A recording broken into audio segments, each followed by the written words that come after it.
Hi, welcome everyone. Super excited today to have David Cruz on the podcast today. David has been a friend for a while. David only impressed me because of his high school and maybe college baseball stats. I figured, hey, this guy is an athlete.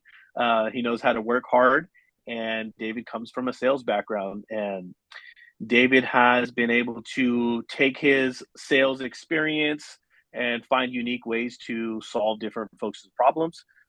As I've been solving my own problems, working through my businesses, I, like many of you folks, started experimenting with AI and started talking to others who are experimenting with AI. And long behold, a few months down the line, David and a few of us others in our circle have created a business or two using AI, have gone through quite the journey. And today I wanted David to come on and share his journey from idea to deployment to scale now.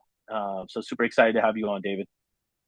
Well, thank you, Pavan. Appreciate the opportunity to talk with you. And yeah, let's jump right in. So, as you mentioned, Pavan, we've been friends for a few years now. We have a mutual friend that I grew up with, so that's what gave you credibility because anybody who Yeah. could hang out with my friend the way I know him is a pretty strong person to deal with Mhm. that strong personality.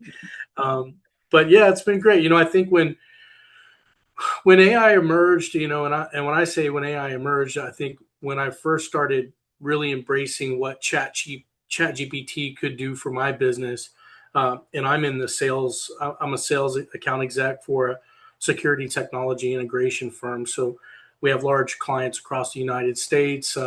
There's tons of meetings. There's tons of follow up. There's a lot of proposals going out the door, and just keeping track of all that stuff is it's a task. It's daunting, right? So when ChatGPT kind of came onto the scene and I embraced it and learned how to use it to have better meetings, to be a better communicator with my team, with my clients, I was just over the moon. I was like, wow, this is amazing.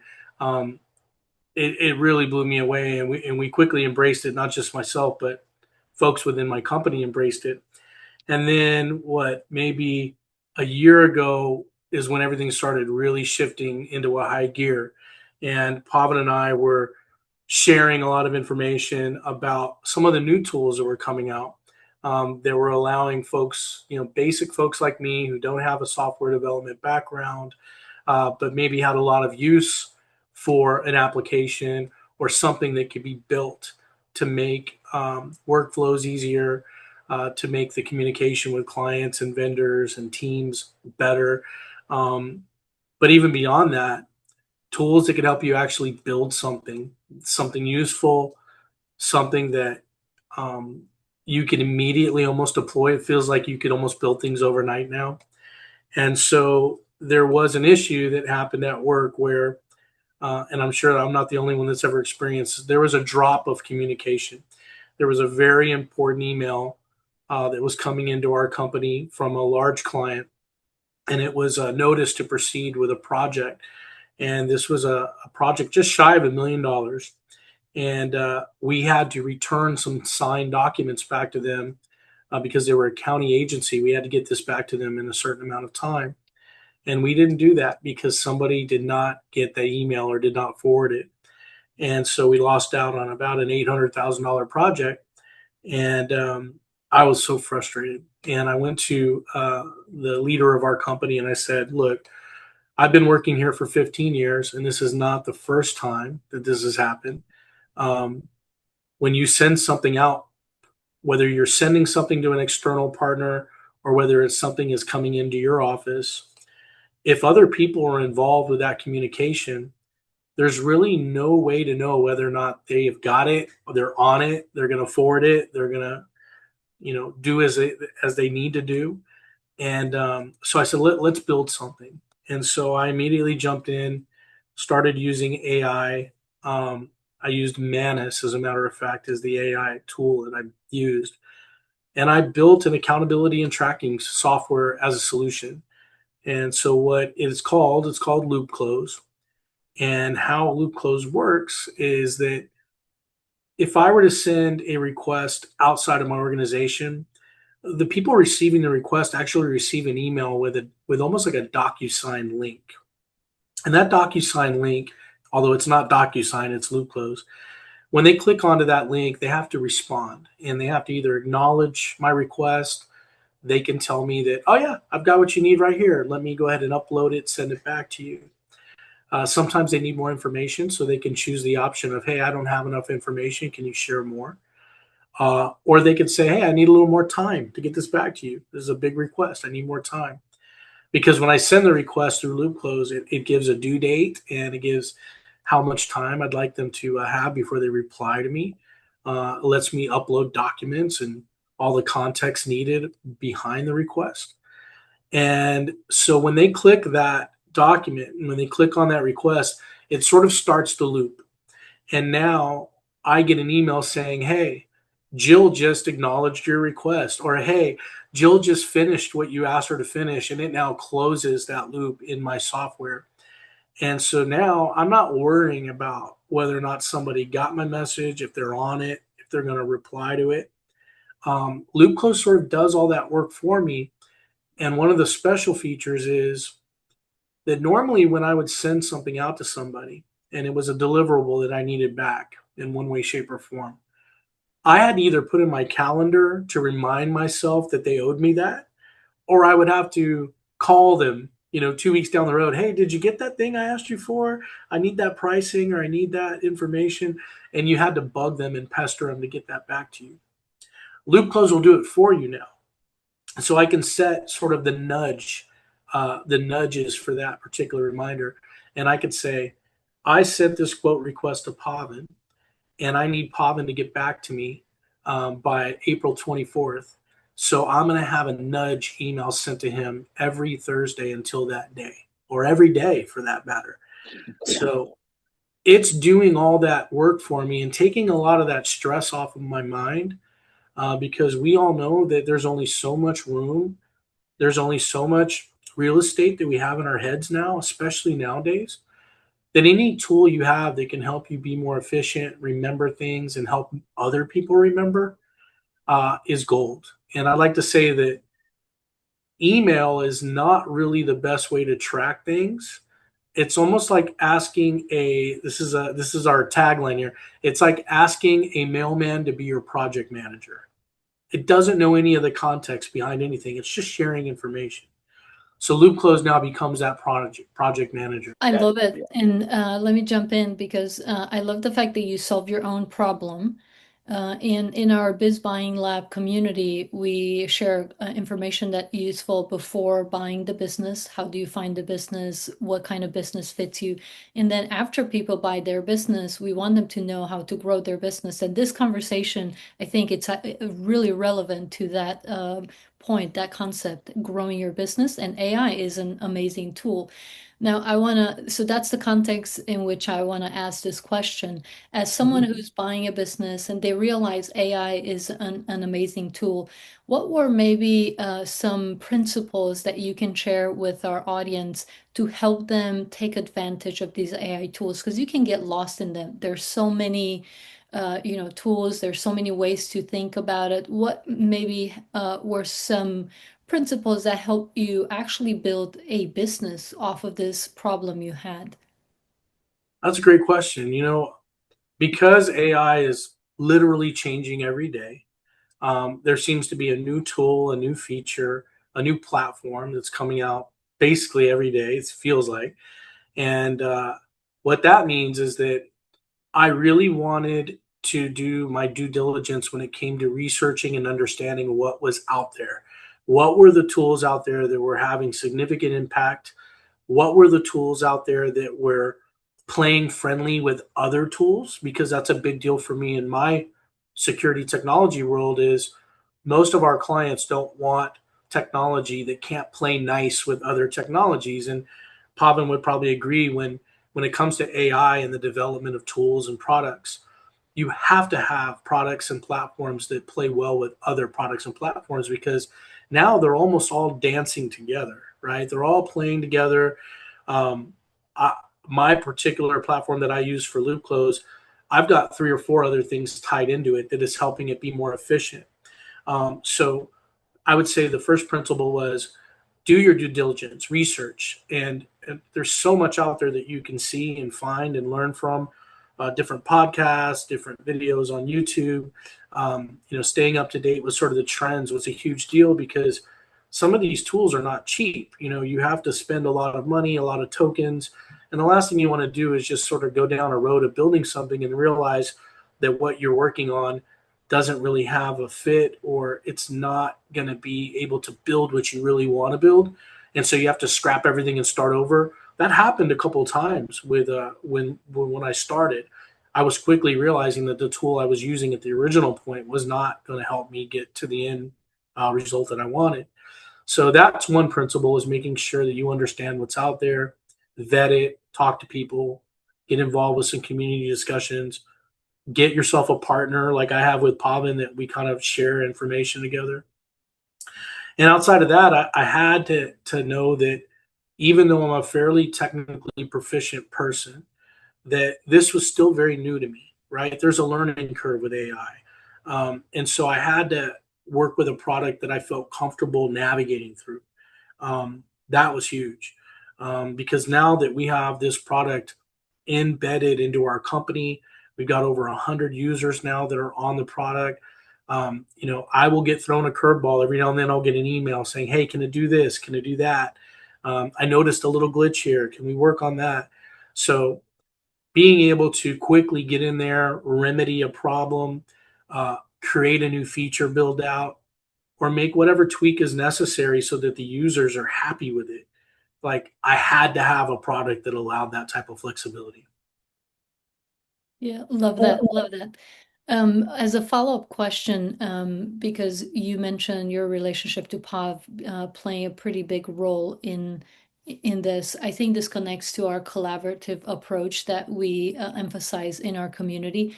I know that having the right people around me, asking the right types of questions, working together on things can really lead to exponential growth in most companies. And most people kind of know that's true, but I'd love for you to spend maybe more time of how this relationship helped you get to where you're at. Having 100 users for a like almost no coding experience person, that's huge. So your story is pretty amazing as you got to this point. So I'd love for you to develop a bit more what that looked like, then maybe some insights that you can give people. So I think in this journey so far, what I've learned is that founders, um, they're not the ones who can do everything, right? They're the ones who are brutally honest about what they can't do, right? And so they'll find ways to fill those gaps. And for me, it meant, leaning on Pavin, learning more of the AI, and learning about it in a way that I think most people aren't even thinking about it yet. Because I use AI not just in our product, but I use it to compensate for my own weaknesses as a founder, right? It keeps me organized when my brain wants to chase that next big idea. It keeps me on schedule when I'd rather be dreaming up something in the future. So it's impacting and helping me in a lot of ways. And um, I couldn't imagine doing this by myself. I couldn't imagine um, not having somebody that I can phone, work with, hop on a Teams call, um, navigate through some challenging hurdles, um, but mostly just to have a different set of eyes and ideas on what we're working on has been probably the most valuable thing, right? Because I share things with Pavan that maybe open up his mind a little bit, and he definitely shares things with me that opens up my mind. So I think it's almost like being cooks in the kitchen, or you're trying to create these amazing meals, but um, I could think that my meal tastes great. Pavan might taste it and spit it out, right? So I need that type of counterbalance to what I'm working on. So I think that that's important for any founder, anybody trying to build businesses with this, is surround yourself with a handful of people, or at least one person that isn't afraid to be brutally honest with you and tell you when your idea is absolutely crazy, or encourages you to push forward and to explore and expand what you're thinking about and working on.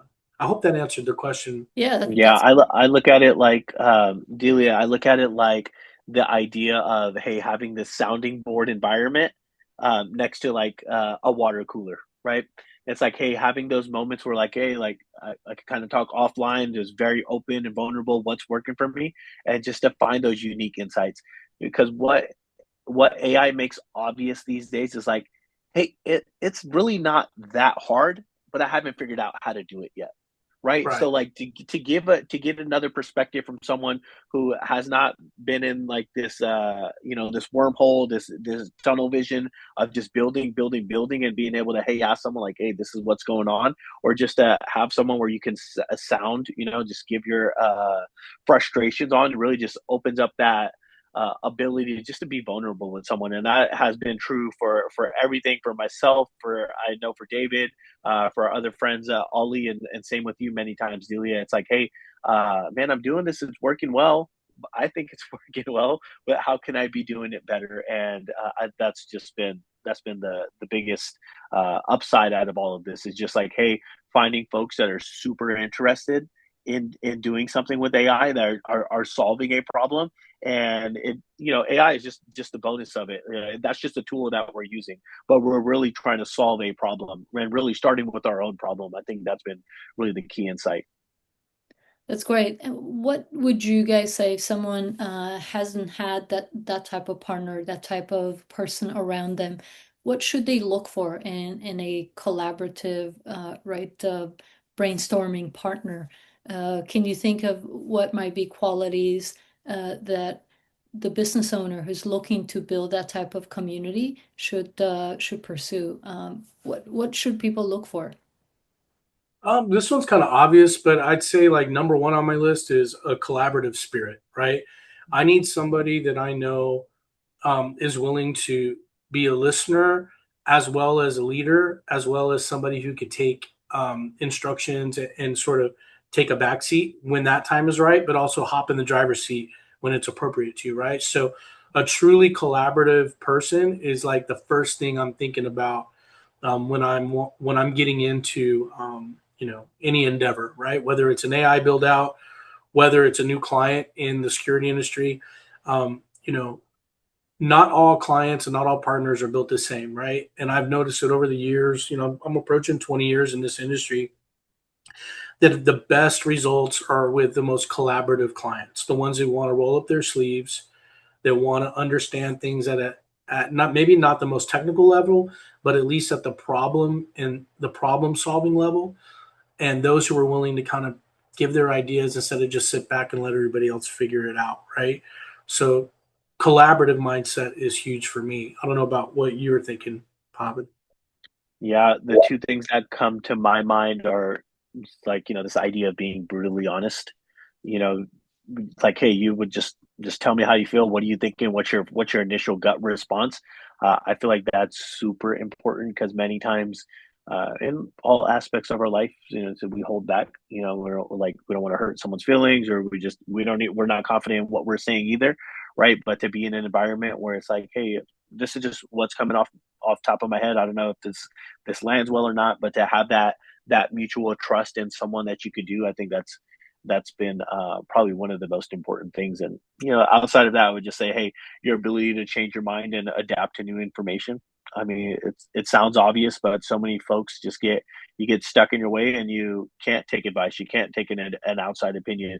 And even look, David, like you said, you're 20 years in this security game, right? And I've never worked in the security world, and to even think, stepping back, like to think I could have an impact to give you some tools, some sauce, some advice, anything that would help you in your work. I never thought that would be possible, but because we have that ability to be brutally honest with each other, like you'll tell me like, nah, probably not, or like, hey, how do you think of it a different way? That's probably the key insight for me, like having enough trust in this environment, like you said, because I was able to borrow credibility from your longtime friend of 20, 30 years of Ali, right? You guys have that relationship. So if we didn't have that relationship, you probably wouldn't have given me the same grace or the same platform, right? 100%, 100%. Yeah. And I think that even though you weren't in my industry, I think you could understand the frustration, right? I think everybody listening right now, like, the key is to build what frustrates you, build what keeps you up at night. build what you wish existed.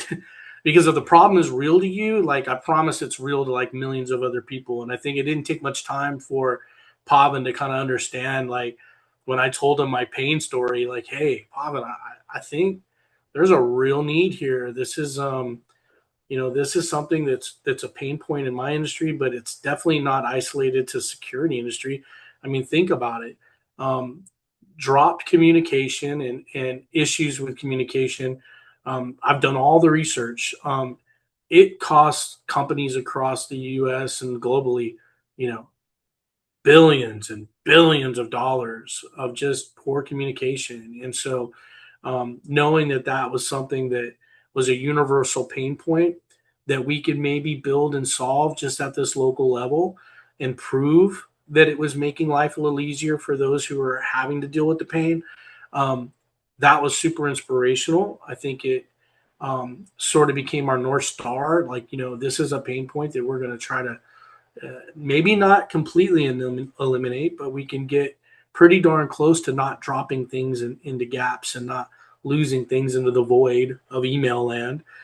So, yeah, I think if you're building things that kind of help eliminate the frustration that a lot of us have, whether that's ordering food better, whether that's communicating better, whether that's anything you can imagine, I think that you'll be on the right track. Yeah, what I'm hearing, as someone who bought several businesses, I can think of our print shop where at one point we can handle hundreds of jobs, and they go from order request to estimate to invoice to production, different types of production, inside, outside. There's all different things. Oh, the graphic work, I forgot that's in there. Right, so it's this extensive process, and by just being able to build a system where we make sure nothing falls through the cracks, we were able to really improve the company. So going back to the idea of growing a company, this principle you're talking about, David, it's a principle that's going to apply to any company. You figure out the process, then you build. If there is not a really good system, or if the system is broken, you just improve it. You use AI to really improve it. AI can walk you through, if you know what questions to ask, the AI tools can really walk you through the brainstorming to get to the other side, and you can improve anything. Like there's no Anything. limit to it. No, there's not. In fact, next week's interesting. I get to meet with the different division heads of my company, and where our focus is on building out workflows within Loopcloze beyond just tracking, right? We're talking about better workflow, like you just described with your printing business. It always starts with one thing and has to flow to an ideal result, right?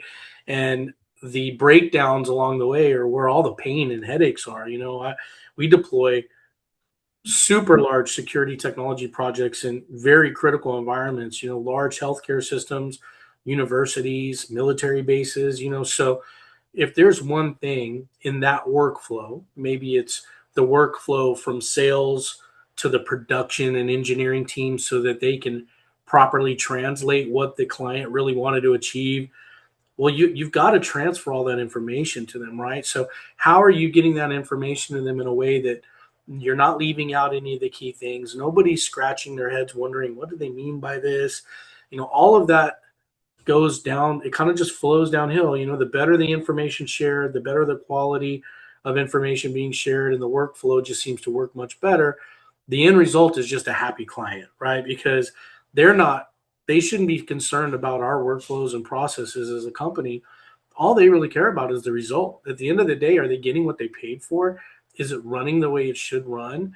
Are they happy, right? So the better the workflow, the better the client happiness scale, in my opinion.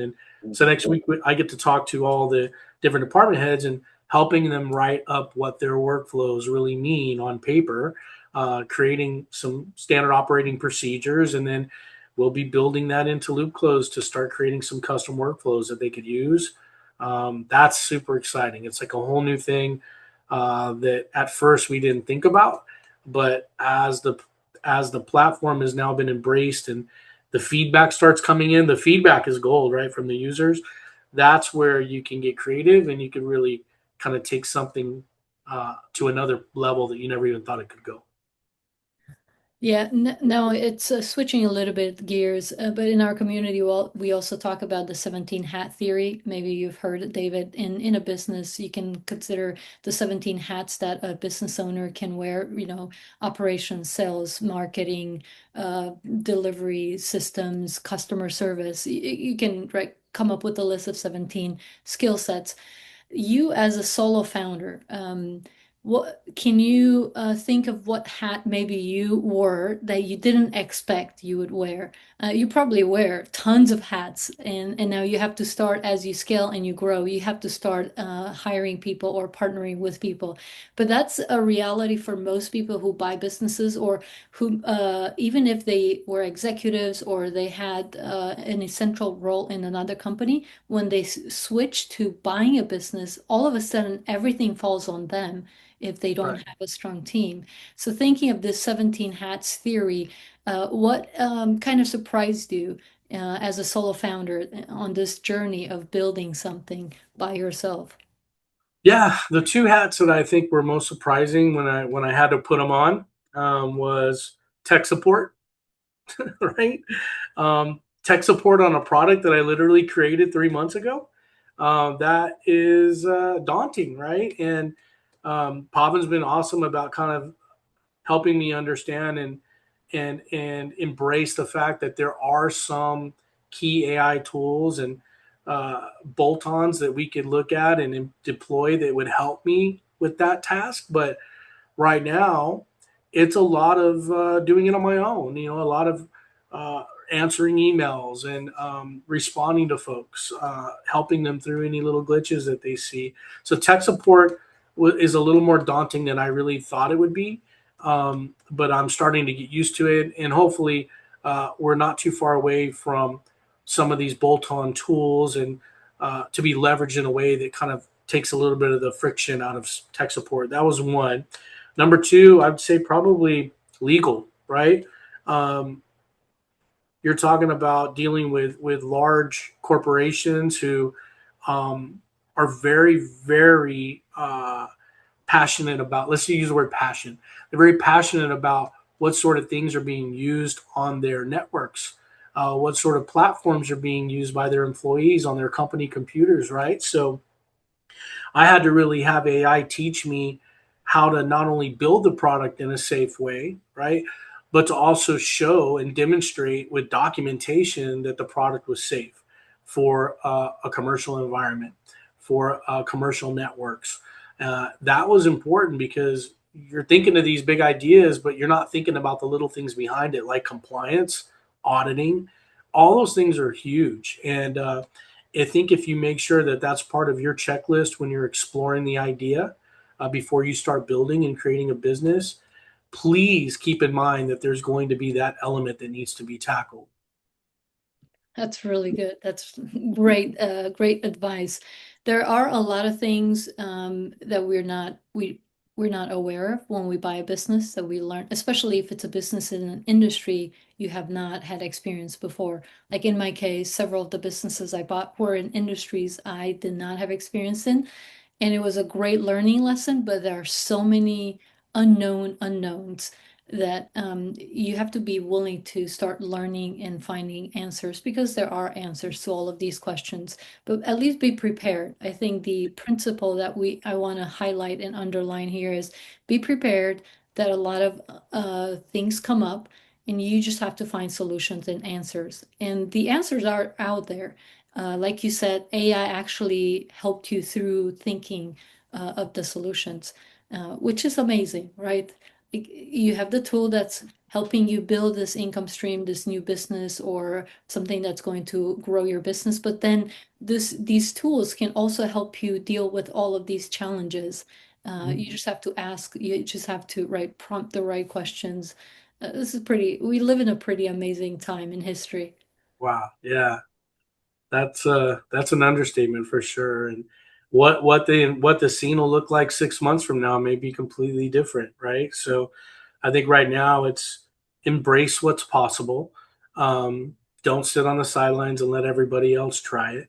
Um, be bold. What's the worst thing that's going to happen? You're going to build something that nobody likes. Okay, that's fine. Build something else, right? But don't put yourself in a position where you are not participating in this incredibly amazing moment in time, this moment in history that we have where, just everyday people like you and I can build some pretty incredible things and that actually impact people, right?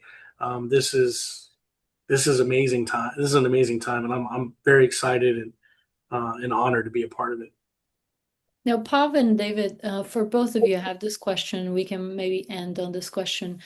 I've noticed a lot of people being afraid of working with AI, or just being overwhelmed, not knowing where to start. Can you give maybe some insights into where to start or how to think about starting, and just the examples from your own life of using AI tools? And uh, in your case, David, you are still employed by another company. You Mhm. have a job, and you did this on the side. So there's no excuse, right, not to do it, because you can even spend 15 minutes a day or 30 minutes a day for X amount of time and gain tons of skills that can be turned into another income stream or another business.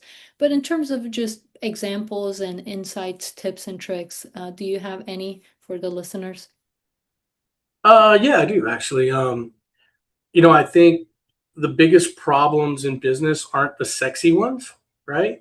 Nobody's making a TED talk about a follow up email, right? Nobody's raising $100 million to solve an accountability gap, but it's there, right? It's costing every organization time and money, and so my advice would be find the obvious pain, right? There are some things that are simple solutions, or I should say, they are pain points that seem very simple, but they actually have a lot behind them, right? So don't be afraid to keep it simple and find maybe one or two pain points, frustrations, gaps, inefficiencies. Find those and hone in on those. If I was 21 years old right now, I would probably want to just go work in whatever industry that I'm curious about. And I'd spend a year in that industry just to learn about the pain.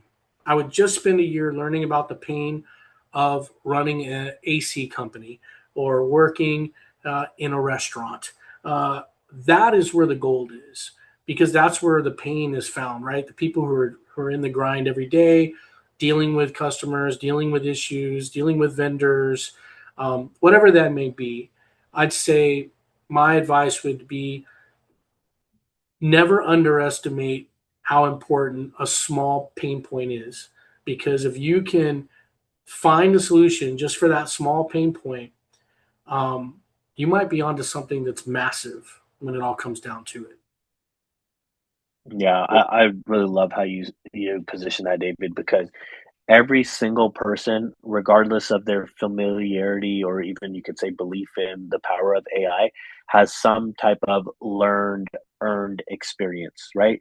Your industry knowledge. So, like, my advice would be to leverage your industry knowledge and use any tool. Start anywhere. That just you have to be able to experiment. For me, the biggest key was realizing that I don't know what is this 20, maybe 30 maybe 40 years ago now, like when the internet first came out, like people didn't believe it was going to be a thing for the future. Like they were very skeptical, and like that's the last thing I wanted to do. I was telling everyone about AI. Like I remember being in the kitchen on Thanksgiving talking to my most successful family member that I know that I have a relationship with, and I was like, "Hey man, like AI is gonna replace Google." And he's like, he said a couple cuss words to me and was like, "Nah, it's not happening. This guy's crazy." Like, bro, how many searches are done now on AI versus are done on Google? Right? Google hasn't even changed to AI. Right? So my bit and pieces of advice would be, hey, use it, experiment with it, learn about it, spend time, a little bit of time every week, because this stuff is changing and advancing so fast. I make it a staple in my weekly routine to carve off somewhere between 5 and probably 10 hours trying something new, and at least 10 hours to 20 hours of actually continuing to use a tool that I have already learned about. because there's countless examples of being able to use AI from like, hey, I have an idea. I don't know what to cook. I have these 5 ingredients. Let me take a picture, describe who's coming to dinner, and give me some ideas. To, hey, like I have this garden project. This is how it looks. Like this is my budget. I want to do something different with it. Right? There's countless examples, and if you don't have an idea, ask AI to give you an idea, because the last thing you should be doing is avoiding it. Right? So start by having fun with it, because your mind will be blown. Yeah, I love it. And one of my favorite prompts to use is to use build an expert roundtable prompt focused on my main issue. And then I ask AI, hey, identify the top 5 experts that can give me advice regarding this problem. Ask me questions to identify the real bottleneck, the real issue here, and then help me frame it in a way that these experts can give me advice, and then have them argue against each other and then give me a final conclusion. And I love going through that process because it allows me to look at problems from different angles. David, you're mentioning how you would reach out to Pav to talk to him about stuff. Well, sometimes I don't have anyone I can talk to that moment, so I go to my Perplexity or Claude or ChatGPT, and I run something like an expert roundtable prompt, and I get really useful information. And then, of course, being in person with people or calling people, I think it's essential. I don't think human relationships will ever be replaced, but that's a good start, right? Just work through the problems you have, or have AI ask you question. That's how I prompt it. I'm And stealing that one. I'm stealing your thing right there because I love it. I do my own version of that, but it's not the way you described it, and I like the way you described it. I would say, I know we're running out of time, but one of my quick tips would be, when I told it to stop sugarcoating everything, Yeah. that was a huge change in what I was seeing as far as output. Because for a while I was like, man, I'm a genius. I've got the greatest ideas. Everything I'm telling it, it's telling me it's the Mm. greatest thing in the world. And in reality, it maybe it was just having an illusion or something. I don't know what that was, but when I told it to be no nonsense, don't sugarcoat it, tell me when it's dumb, tell me when I'm off track, tell me when I need to refocus my thinking. Like that's when it became as close to a human on human reaction interaction that I could get without picking up the phone, because Pavin's not always going to pick up the phone at 2 in the morning when I'm working, right? So Yeah. telling it to not sugarcoat anything was a big change. Yeah, it's that idea of shifting from like, hey, can you do this for me, versus, hey, I need to use this as a thinking tool.